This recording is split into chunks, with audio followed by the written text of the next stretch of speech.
Good morning friends. Focus max உங்களிடம் கூட இருக்கிறது. இன்றைக்கி நான் பார்க்க போகிறேன்னா சிபிஎஸ்சி 12th ஸ்டாண்டர்டில் சாப்டர் 7 இன்டெக்ரல்ஸ். ரைட்டுங்களா? இன்டெக்ரல்ஸ் சாப்டர் பற்றி முக்கியமான கான்செப்ட் வந்து இந்த வீடியோவில் வந்து பார்ப்போம். ஃபஸ்ட்டு இது இன்டெக்ரல்ஸ் பார்க்குறதுக்கு முன்னாடி டிஃப்ரென்ஷியல்னால் என்னென்னு பார்த்துக்கலாம். 11th படிச்சிருப்பீங்க. டிஃப்ரென்ஷியல் என்னென்னா டெரிவேட்டிவ்ஸ்னு சொல்லுவோம். டெரிவேட்டிவ்ஸ் என்ன ஃபார்மில் படிச்சிருப்போம்? இந்த டெரிவேட்டிவ் வந்து பார்த்திங்கன்னா லிமிட் ஃபார்ம்லேயே படிச்சிருப்போம். லிமிட் ஃபார்ம்லேருந்து டெரிவேட்டிவ் ஃபார்ம்லேயே வந்து படிச்சிருப்போம். For example y is equal to x square dy by dx equal to 2x.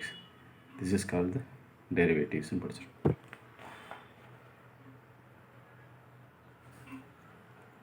டெரிவேட்டிவ்ஸ்னு பார்த்துருப்போம். ரைட்டுங்களா? இப்போ இன்டெக்ரல் பற்றி பார்ப்போம்.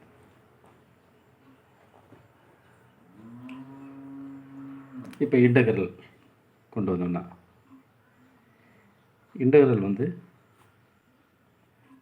ஃபஸ்ட்டு என்னென்னா ஆன்டி டெரிவேட்டிவ்ஸ். ரைட்டுங்களா? ஆன்டி டெரிவேட்டிவ்ஸ் என்ன? ஆன்டி டெரிவேட்டிவ் அதோட டெரிவேட்டிவ்க்கு ஆப்போசிட். தட் மீன்ஸ் டிஃப்ரென்ஷியலுக்கு ஆப்போசிட் வந்து இன்டெக்ரல். இந்த ரைட்டுங்களா? இப்போ ஃபார் எக்ஸாம்பிள் இப்போ நம்ம முன்னாடி பார்த்த மாதிரி y is equal to x square dy by dx equal to 0. Suppose dy by dx equal to 2x இருக்குது. இதனுடைய இன்டெக்ரல் பார்க்கும்போது dy is equal to 2x of dx integrating பார்த்தீங்கன்னா y is equal to 2x squared by 2 plus c வந்து some constant. இதில் constant வந்து என்னென்னா c is equal to some parameter.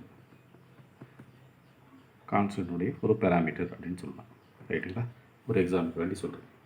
Okay, இது மாதிரி ஃபார்மில் வர்றதான் நம்ம வந்து இன்டெக்ரல்னு சொல்லுவாங்க. இன்டெக்ரல் எதுக்காக கொண்டு வந்தது பார்த்தீங்கன்னா வச்சுக்கோங்க, இதில் 2 type of integral. That means general integral and finite இன்டெக்ரல்னு சொல்லுவாங்க. ஃபைனைட் இன்டெக்ரல்னு சொல்லுவாங்க. What is mean by finite integral, general integral? Uses of integral பார்த்தீங்கன்னு வச்சுக்கோங்க. எதுக்காக அப்படின்னு பார்த்தீங்கன்னா, calculating area of the bounded region. Calculate the area of the bounded region. இதை கண்டுபிடிக்கிறதுக்காக தான் integral form. For example suppose இது எக்ஸ் ஆக்சிஸ் ஒய் ஆக்சிஸ் ஒரு கர்வ் இப்படி வந்து போகுது. இது ஏன்ற பாயிண்ட்லையும் எக்ஸ் ஆக்சிஸில் பின்ற பாயிண்ட்லையும் இந்த ரீஜனுடைய ஏரியாவை கண்டுபிடிக்கிறதுக்கு நம்ம இன்டெக்ரலை யூஸ் பண்ணலாம். முன்னாடி நம்ம படிச்சிருப்போம். For example rectangle, triangle, square இது மாதிரியான ஏரியாவை கண்டுபிடிக்கிறதுக்கு அந்த ஃபார்முலாவை யூஸ் பண்ணி நம்ம ஏரியா வந்து கண்டுபிடிச்சிருப்போம். அப்படி ஏரியா இல்லாமல் சப்போஸ் வேறு மாதிரி எலிப்ஸ் ஃபார்ம்லேயோவோ பேரபோலா ஃபார்ம்லேயோவோ ஹைபர்போலா ஃபார்ம்லேயோவோ இருந்துச்சுன்னா அதனுடைய ஏரியா வந்து கண்டுபிடிக்கிறதுக்கு நம்ம இந்த ஃபார்மில் யூஸ் பண்ணலாம்.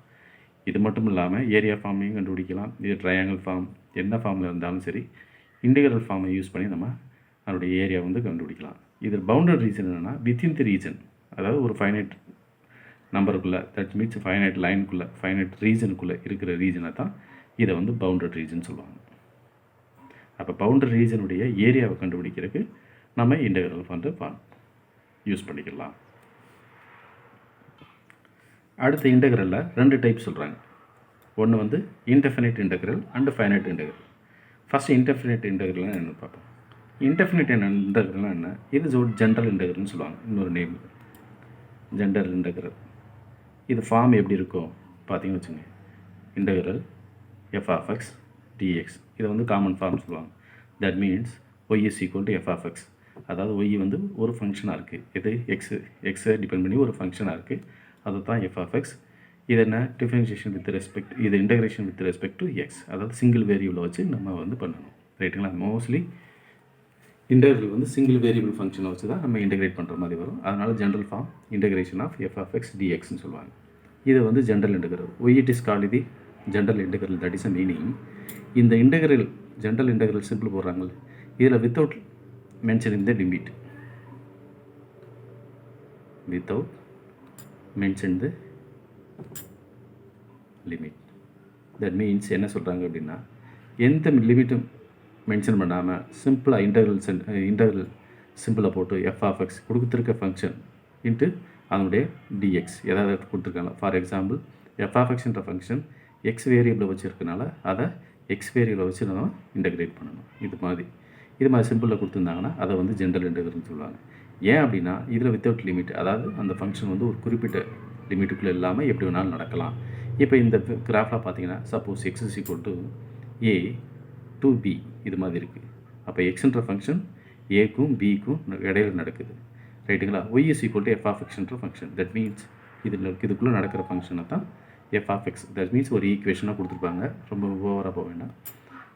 இது எஃப் ஆஃப் எக்ஷன் கொடுத்துருப்பாங்க. இந்த ஃபங்க்ஷன் கண்டுபிடிச்சி இந்த ஃபங்க்ஷனை வச்சு நம்ம இந்த லிமிட்டை நம்ம அப்ளை பண்ணால் ஆட்டோமேட்டிக் இந்த பவுண்டரி ரீஜனுக்குள்ளே எவ்வளோ ஏரியாவை ஆக்குபை பண்ணுறது நம்ம வந்து கண்டுபிடிச்சலாம். பட் இன்டெஃபினைட் இன்டெகிரலில் இந்த லிமிட் எதுவுமே கொடுக்காம ஜென்ரலாக ஒரு லிமிட் ஃபார்ம் கொடுத்துட்டு ஒரு ஃபங்க்ஷனை கொடுத்துட்டு அதை இன்டெகிரேட் பண்ணி ஒரு வேல்யூ கண்டுபிடிக்க சொல்லுவாங்க. அப்போ இது மாதிரி இருந்தால் இதை வந்து இன்டெஃபினைட் இன்டெகிரல்னு சொல்லுவாங்க, ரைட்டுங்களா. அப்போ இன்டெகிரலில் 2 டைப்பு. அதில் ஒரு டைப் வந்து இன்டெஃபினைட் இன்டெகிரல், இன்டெகிரலினுடைய general form general integral. General form வந்து integration f of x dx இருக்கும். இது வந்து பார்த்திங்கன்னா சிங்கிள் வேரியபிளை பேஸ் பண்ணியிருக்கும், ரைட்டுங்களா. அடுத்த செகண்ட் வந்து இன்டெகிரல் பார்த்திங்கன்னா ஃபைனைட் இன்டெகிரல். இந்த ஃபைனைட் இன்டெகிரல் பார்த்திங்கன்னா within the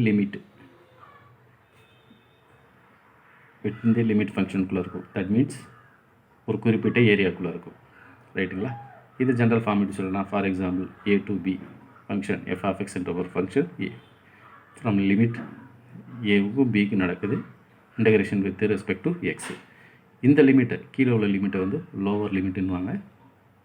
lower limit is called கீழே A, upper limit is called B. That means என்ன அப்படின்றாங்கன்னா ஒரு ஃபங்க்ஷன் நடக்குது, ஏதோ ஒரு கர்வ் இருக்குது. இந்த curve y is equal to f of எக்ஸ்னு வச்சுக்கோங்க. இதில் வந்து பார்த்திங்கன்னா இந்த ரீசன் ஏ, இந்த ரீசன் பி. இப்போ இதில் வந்து பார்த்திங்கன்னா இது lower limit,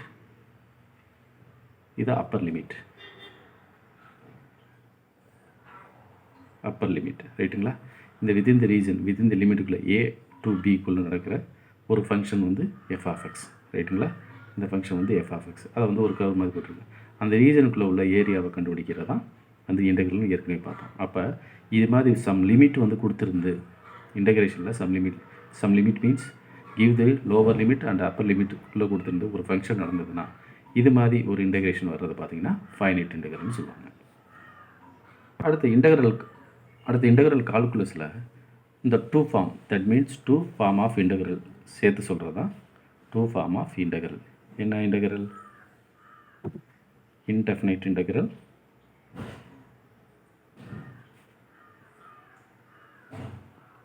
and finite integral. இது ரெண்டையும் சேர்ந்து இருக்கிறது தான் இன்டெகிரல் கால்குலஸ் வந்து சொல்லுவாங்க. இப்போ இந்த இதில் பார்த்தீங்கன்னா 7th சாப்டரில் பார்த்தீங்கன்னா இன்டெகிரலில் என்ன, இன்டெஃபினைட் இன்டெகிரல் என்ன, ஃபைனைட் இன்டெகிரலை பற்றி சொல்கிறாங்க.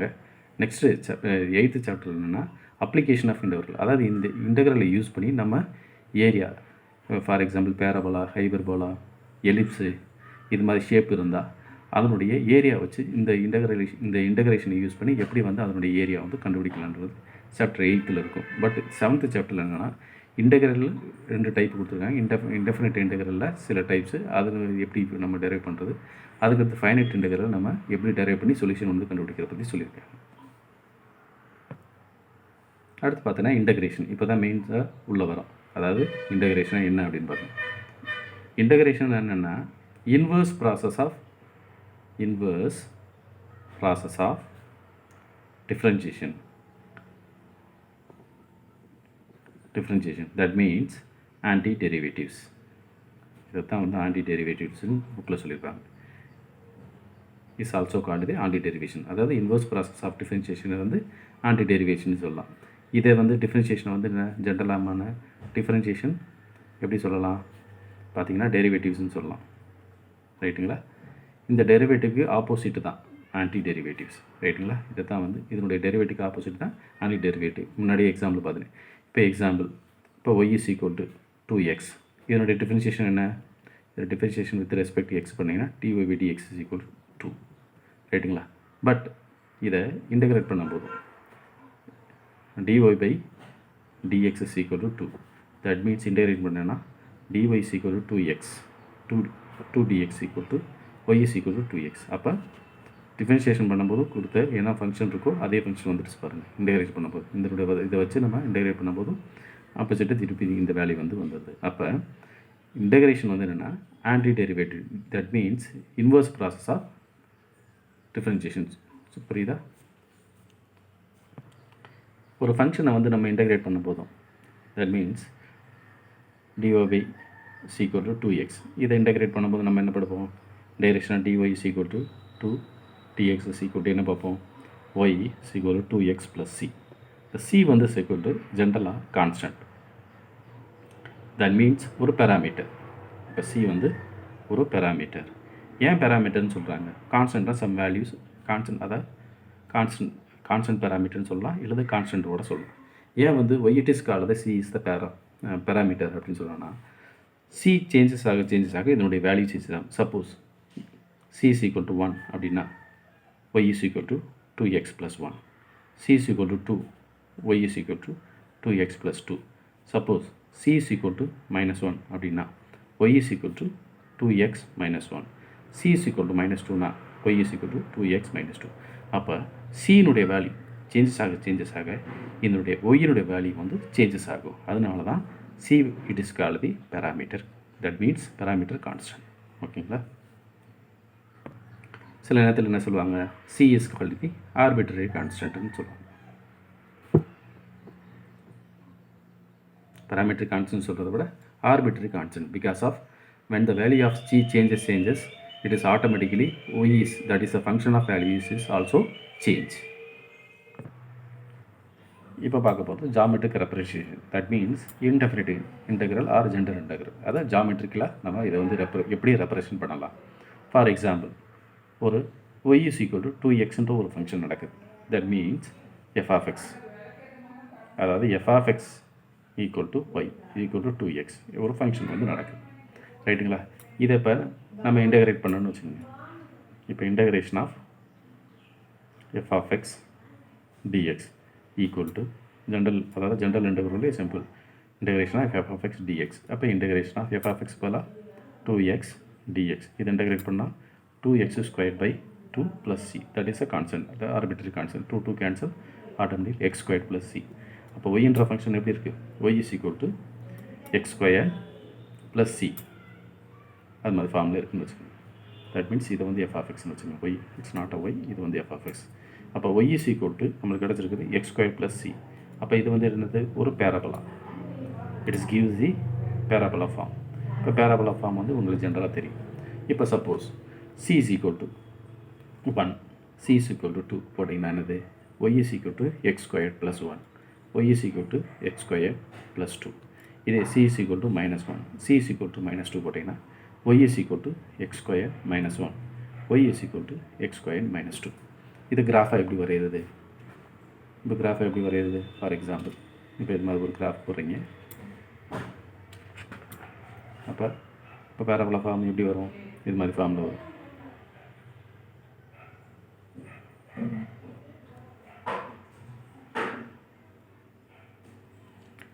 இது வந்து y is equal to x squared plus 1, y is equal to x squared plus 2.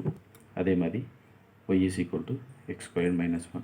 இந்த இது வந்து y is equal to x squared minus 2. இது மாதிரி ஃபார்மில் வரும். இப்போ ஒவ்வொரு கர்வ் முன்னாடி பார்த்தீங்கன்னா ஒரு கர்வுக்கு நம்ம டான்ஜென்ட் வரணும்னா இந்த இடத்துல ஏதாவது ஒரு பாயிண்ட் வந்து நம்ம இதை வந்து டான்ஜென்ட் வரும். அதே மாதிரி இதுக்கு பக்கத்தில் ஒரு டான்ஜென்ட், இதுக்கு ஒரு பக்கத்தில் ஒரு டான்ஜென்ட், இதுக்கு ஒரு பக்கத்தில் ஒரு சின்ன, இதுக்கு நேராக ஒரு ஸ்ட்ரெயிட் லைன் ஆட்டோமேட்டிக் நீங்கள் வரைஞ்சிங்கன்னா அந்த straight line different form of parabola வந்து டச் பண்ணிட்டு வந்து போகிறது இந்த லைன். ரைட்டுங்களா? இதை P1, P2, P3 and P4. அப்போ C தட் மீன்ஸ் கான்ஸ்டன்ட் வந்து வேரியாக ஆட்டோமேட்டிக்கலி பேராபோலுடைய பிளேசஸும் பேராபோலோட வரைகிற பிளேசஸ் வந்து மாறிக்கிட்டே இருக்குது. ரைட்டுங்களா? இதை தான் ஜாமெட்ரிக் ரெப்ரசன்டேஷன் சொல்கிறாங்க. அப்போ C வேல்யூ மாற ஆட்டோமேட்டிக்கலி பேராபோலா ஃபார்ம் வருது. அப்போ எந்த இன்டகிரேஷனில் வர C தட் மீன்ஸ் ஆட் பண்ணுற C கொடுத்துருக்க ஃபங்க்ஷனுக்கு தகுந்த மாதிரி அதனுடைய பிளேஸும் தட் மீன்ஸ் அதனுடைய டயக்ராமும் வந்து மாறி காணப்படும். புரிஞ்சா? அடுத்து பார்க்க இன்டகிரேஷனில் ரிமார்க் என்னென்னா, இப்போ C வந்து கான்ஸ்டன்ட் சம் ஒரு ஸ்பெசிஃபிக் யூனிக் வேல்யூவாக இருந்தால் அது வந்து பார்த்திங்கன்னா இதனுடைய யூனிக் இன்டகிரேஷனாக இருக்கும். இன்டகிரேஷனாக வந்து இருக்கும். First point. செகண்ட் என்னென்னா F that means F toss of X, இதை கண்டுபிடிச்சி வர வேல்யூ, இன்டகிரேஷன் பண்ணி வர வேல்யூ எஃப் ஆஃப் எக்ஸ். இந்த ஃபங்க்ஷன் எப்படி சில நேரத்தில் வந்து பார்த்திங்கன்னா இட்ஸ் நாட் அ பாலினாமியல் ஃபார்மில் இல்லாமல் இருக்கலாம். அடுத்து லாகரித்மிக் அண்ட் எக்ஸ்பொனென்ஷியல் ஃபார்ம்னா e power something, e power x squared அது மாதிரி இருக்குது. இட்ஸ் நாட் அ மெட்ரிக் ஃபங்க்ஷனாக வந்து இல்லாமல் இருக்கலாம். அப்போ sometime capital F it's not a in terms of elementary function. அது எலிமெண்ட்ரி ஃபங்க்ஷன் பாலினாமியல் இல்லாமல் இருக்கலாம், லாகரித்மிக் இல்லாமல் இருக்கலாம், எக்ஸ்பொனென்ஷியல் ஃபார்மாக இருக்கலாம், ட்ரிகனாமெட்ரி ஃபார்மாக இல்லாமையும் இருக்கலாம் சில நேரத்தில். அதுக்காக இன்டகிரேஷன் பூரா எலிமெண்ட்ரியோ பாலினாமியலோ லாகரித்மிக் எக்ஸ்பொனென்ஷியல் ஃபார்மாக இருக்காதுன்னு சொல்ல முடியாது. ஒரு சில இடத்துல வந்து பார்த்திங்கன்னா பாலினாமியலோ லாகரித்மிக் ஃபார்மாவோ எக்ஸ்பொனென்ஷியல் ஃபார்மாவோ ட்ரிகனாமெட்ரி ஃபார்மாவோ இல்லாமல் இருக்கலாம் அப்படின்னு சொல்கிறாங்க.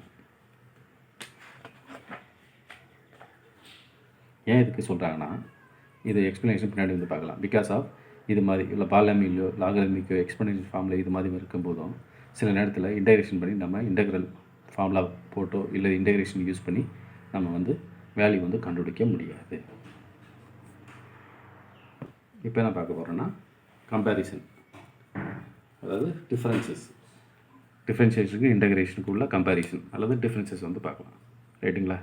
இப்போ இது வந்து பார்த்திங்கன்னா ரெண்டும் டிஃப்ரென்ஷியேஷனும் இன்டகிரேஷனும் ஒரு ஃபங்க்ஷன், அதாவது சிங்கிள் வேரியபிளை வச்சு ஒரு ஃபங்க்ஷனாக இருக்கும், ஒரு ஃபங்க்ஷனாக இருக்கும். ரைட்டுங்களா? அதே மாதிரி தான் இதுக்கும் சிங்கிள் வேரியபிளை வச்சு தான் இருக்கும். Either x or y or a or b எது வேணாலும் இருக்கலாம். சிங்கிள் வேரியபிளாக இருக்கணும், அதை டிபெண்ட் பண்ணி தான் ஃபங்க்ஷன் வந்து நடக்கும். ரைட்டுங்களா? செகண்ட் பாயிண்ட் என்ன அப்படின்னா, சாட்டிஸ்ஃபை லீனியர் ப்ராப்பர்ட்டியை சாட்டிஸ்ஃபைடு இருக்கும். இது ரெண்டுமே லீனியர் ப்ராப்பர்ட்டியை சாட்டிஸ்ஃபைடு இருக்கும். What is mean by linear property? For example, இப்போ dx ஆஃப் என்ன பார்க்குறோம், f1 of x plus f2 of x பார்த்தீங்கன்னு வச்சுக்கோங்க, என்ன வேல்யூ கிடைக்கும்? dx of f1 of x plus dx of f2 of x. Suppose இங்கே plus இருக்குது, suppose இங்கே மைனஸ் இருந்தால் இங்கே மைனஸ். ரைட்டுங்களா? இது மாதிரி இருக்கும். அப்போ லீனியர் ப்ராப்பர்ட்டியை இது ரெண்டும் வந்து சாட்டிஸ்ஃபைட் பண்ணும். இப்போ integration f1 of x plus f2 of x எடுத்திங்கன்னா dx எடுத்திங்கன்னா equal to integration f1 of x dx plus f2 of x dx. அப்போ லீனியர் ப்ராப்பர்ட்டி இது மாதிரி சாட்டிஸ்ஃபை பண்ணால் இது வந்து லீனியர் ப்ராப்பர்ட்டியை சாட்டிஸ்ஃபை பண்ணும். அடுத்து என்னென்னா, எல்லா ஃபங்க்ஷனையும் டிஃப்ரென்ஷியேஷன் பண்ண முடியாது. அதே மாதிரி எல்லா ஃபங்க்ஷனையும் நான் இன்டகிரேஷன் பண்ண முடியாது.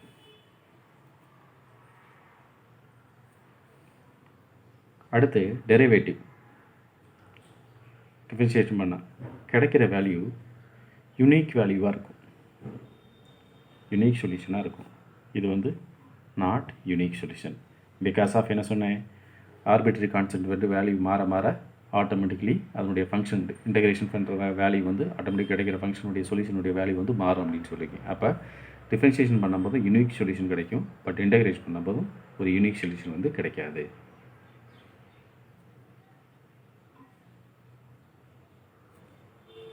அடுத்து என்னென்னா polynomial function for example y is equal to x cube plus x square plus x இது மாதிரி இருக்குது. இதை டிஃபரன்ஷியேஷன் பண்ணிங்கன்னா டிஃபரன்ஷியேஷன் வித் ரெஸ்பெக்ட் டு பண்ணுங்க எக்ஸ் இக்னோ பண்ணிங்கன்னா 3x square plus 2x plus 1.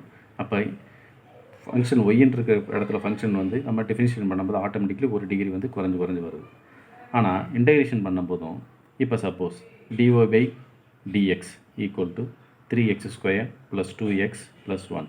இப்போ இதை இன்டகிரேஷன் பண்ண போதும் இன்டகிரேஷன் வித் ரெஸ்பெக்ட் எக்ஸ் பண்ண போதும் automatic 3x cubed by 3 plus 2x squared by 2 plus x. அப்போ டிஃபரன்ஷியேஷன் பண்ணால் டிகிரி வந்து 1 வந்து குறையும், இன்டகிரேஷன் பண்ணால் டிகிரி வந்து 1 அதிகமாகும். இஸ் ரைட்டுங்களா? அப்போ greater than 1 degree of the polynomial, 1 degree of the polynomial. ரைட்டுங்களா? அப்போ டிஃபரன்ஷியேஷன் பண்ணால் 1 டிகிரி வந்து குறையும். That means less than the 1 degree of the polynomial. இதே இன்டகிரேஷன் பண்ணிங்கன்னா greater than 1 degree of the polynomial. அதாவது கொடுத்துருக்க ஈக்குவேஷன் கொடுத்துருக்க ஃபங்க்ஷன் தகுந்த மாதிரி 1 டிகிரி அதிகமாகும். பட் டிஃபரன்ஷியேஷன் பண்ணும்போது கொடுத்துருக்க டிகிரியோட 1 வந்து கம்மியாகும். இப்போ டெரிவேட்டிவ் தட் மீன்ஸ் டிஃபரன்ஷியேஷன் பண்ணும்போது நம்ம ஒரு பர்டிகுலர் பாயிண்டில் மட்டும் ஃபார் எக்ஸாம்பிள் இப்போ ஏ இங்கே பி ஃபங்க்ஷன் எஃப்எக்ஸ்ன்ற ஃபங்க்ஷன் ஏல இருக்கும்போது ஒரு லிமிட். இதே மாதிரி டிஃபரன்ஷியேஷன் பண்ணும்போதும் இந்த ஃபங்க்ஷன் வந்து இங்கே போச்சுன்னா ஆட்டோமேட்டிக்கலி dy பை dx நம்ம கண்டுபிடிப்போம். அப்போ லிமிட் பாயிண்ட் வந்து ஒரு ஃபிக்ஸட் பாயிண்ட் வந்து இருக்கும். பட் இன்டகிரேட் பண்ண போதும் இப்போ suppose a to b interval a to b interval a to b closed இன்டர்வலாக இருந்தால் integration a to b f of x dx value வந்து நம்ம கண்டுபிடிப்போம். இந்த வேல்யூ வந்து எப்படி இருக்கும்னா from lower limit to upper லிமிட்டுக்கு உள்ள மொத்த டோட்டல் இந்த சம் ஆஃப் த லிமிட், அதாவது லோவர் லிமிட்டுக்கும் அப்பர் லிமிட்டுக்கும் என்ன டிஃப்ரென்சஸ் வருதோ என்ன டிஃப்ரென்சஸ் இல்லை total value of the total வேல்யூவை வந்து இங்கே வந்து இன்டகிரேஷனில் வந்து கொடுக்கும். அப்போ டெரிவேட்டிவ் என்ன ஒரு பாயிண்ட் வச்சுருக்கும், இன்டகிரல் வந்து டோட்டல் இன்டர்வலை வச்சு இருக்கும்.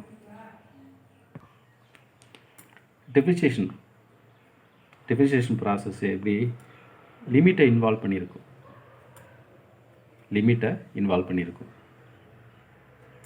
That means dy by dx equal to limit x tends to 0 f of x plus h minus f of h by h. இது மாதிரி நம்ம வந்து லிமிட் போட்டு நம்ம கண்டுபிடிக்கிற வேல்யூ வச்சுருக்கோம். பட் இது வந்து நாட் அ லிமிட்டை பேஸ் பண்ணியிருக்காது, பட் இன்டர்வலை பேஸ் பண்ணியிருக்கோம். இன்டர்வல் என்னென்ன a to b, that means a and bல சம் வேல்யூ இருக்கலாம். ஒரு எக்ஸாம்பிளுக்காக நான் a to bன்னு போட்டிருக்கேன். a வேல்யூ 1 2 3 அது மாதிரி என்ன வேல்யூ இருக்கலாம், 10 2 5 2 2 3 இது மாதிரி இருக்கலாம். அப்போ இன்டர்வல் வந்து இது இன்டகிரேஷன் வந்து இன்டர்வலாக பேஸ் பண்ணியிருக்கும். பட் டிஃபரன்ஷியேஷன் மீன்ஸ் டெரிவேட்டிவ்ஸ் வந்து லிமிட்டை பேஸ் பண்ணி இருக்கும். அடுத்து லாஸ்ட் பாயிண்ட் என்ன பார்த்தோம்னா டெரிவேட்டிவ், அதாவது டிஃபரன்ஷியேஷன் வந்து ஃபைண்டிங் ஃபிசிக்கல் குவான்டிட்டிஸ் வச்சுருக்கும். ஃபைண்டிங் ஃபிசிக்கல் குவான்டிட்டினா ஒரு ஃபிக்ஸட் பாயிண்ட் வச்சு அதனுடைய வேல்யூ என்ன அப்படி அதை பேஸ் பண்ணியிருக்கும். ஆனால் differentiation calculate the distance, that mean calculating the total டிஸ்டன்ஸை பேஸ் பண்ணியிருக்கும். தட் மீன்ஸ் அந்த லிமிட் என்ன கொடுத்துருக்காங்களோ அந்த லிமிட்டுக்குள்ளே from for example a to bனா ஏக்கும் பிக்கும் உள்ள டோட்டல் டிஸ்டன்ஸ் எவ்வளோ கவர் ஆகுதோ அதை பேஸ் பண்ணி வேல்யூவாக வந்து இருக்கும். பட் இது வந்து அப்படி இருக்காது. ஏன்ற இடத்துல ஒரு இதுனா இப்போ சப்போஸ் ஏன்ற இடத்துல ஒரு ஃபங்க்ஷன் நடக்குன்னா அந்த ஃபங்க்ஷன் பின்ற இடத்துக்கு போகும்போது அந்த ஃபங்க்ஷன் என்ன வேல்யூ கொடுக்கும், இதை மட்டும்தான் இருக்கும். இடையில இருக்க இந்த டிஸ்டன்ஸை வந்து அதாவது தட் மீன்ஸ் இதனுடைய டிஸ்டன்ஸை வந்து கவர் பண்ணியிருக்காது. பட் இது என்னுடைய டிஸ்டன்ஸை கவர் பண்ணியிருக்கு. ஃப்ரம் a to bனா இந்த ஏட்டுக்கும் பிக்கும் இடையில எடுக்கிற டோட்டல் டிஸ்டன்ஸை பேஸ் பண்ணி வந்து இருக்கும். டோட்டல் டிஸ்டன்ஸ் சில நேரத்தில் ஏரியாவை பேஸ் பண்ணியிருக்கு. மேக்ஸிமம் இன்டகிரேஷன் வந்து அதனுடைய ஏரியா பேஸ் பண்ணி தான் இருக்கும். ரைட்டுங்களா? இப்போ இந்த வீடியோவில் என்ன பார்த்தோம்னா இன்டகிரேஷன் 12th இன்டகிரல் சாப்டரில் ஃபஸ்ட்டு எக்ஸசைஸ் 7.க்கு முன்னுக்கு உள்ள 7.1 முன்னாடி உள்ள இன்டகிரேஷனுடைய பேசிக் கான்செப்ட். ரைட்டுங்களா? இந்த வீடியோ லென்த்தியாக இருக்கிறதுனால இந்த வீடியோ ஃபஸ்ட்டு வந்து பார்த்திங்கன்னா கான்செப்ட் மட்டும் எடுத்திருக்கேன். இது எக்ஸசைஸ் 7.1க்கு முன்னாடி உள்ள கான்செப்ட் மட்டும். நெக்ஸ்ட் வீடியோவில் இது ரிலேட்டடாக எப்படி சம்ஸ் வந்து நம்ம அப்ளை பண்ணி பார்க்கலாம். இதில் இந்த வீடியோவில் some formulas, some definitions, some notations இதெல்லாம் வந்து கொடுக்கல. பட் பேசிக் கான்செப்ட் இன்டகிரேஷனாக என்ன அப்படின்னு மட்டும்தான் சொல்லியிருக்காங்க. அதை மட்டும் தான் எக்ஸ்பிளைன் பண்ணியிருக்கேன். இந்த வீடியோ பாருங்கள், இன்டகிரேஷனாக என்னென்னு புரியும் ஃபஸ்ட்டு. அடுத்து வந்து பார்த்திங்கன்னா ஃபார்முலா பேஸ் பண்ணி நம்ம சம்மு போடும்போது உங்களுக்கு வந்து அந்த சம்மெலாம் எப்படி டெரைவ் பண்ணுறதுன்னு தெரியும். ரைட்டுங்களா? இந்த வீடியோ பிடிச்சிருந்தா லைக் பண்ணுங்கள், ஷேர் பண்ணுங்கள், சப்ஸ்கிரைப் பண்ணிக்கோங்க. தேங்க்யூ.